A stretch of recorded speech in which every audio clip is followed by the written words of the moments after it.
to Congress, every peso must be traced, every insertion exposed, every session open to public scrutiny. Smash the collusion between the executive and legislative branches that treats infrastructure funds as personal loot. Full disclosure of wealth, no more secrecy. All public officials must publish their SALNs and the people must have unrestricted access to examine them. Ban conflicted contractors. No contractor with ties to politicians or government officials must ever be allowed to join public bidding. Yes. Enough of running ESM disguised as competition. Return the stolen billions. Ill-gotten wealth from these shameless plunderers must be seized and redirected to health, education, housing, and just compensation for food victims. The people's money must return to the people.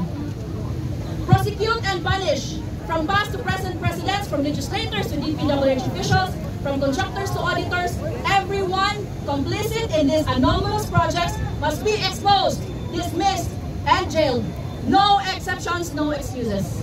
Corruption kills. It kills trust, it kills people, and it kills lives. We, the USC Stand Alumni Association, join all Filipinos who refuse to accept this rotten system. The people must stand, resist and reclaim what is rightfully ours. Our taxes are not your pork. Our lives are not your profit. Enough is enough. Yes. Alliance for National and Democracy of the University of San Carlos. Nakikisog mi kung nakapagbalagpod na ta o usa ka presidente sa panahon ni Era, dili ugong ang panahon aron mo balik o pakibisog kuyog sa katawhan ang Student Alliance for Nationalism and Democracy aron papalagpot na usab sa mga opisyalis nga mga korap. Okay.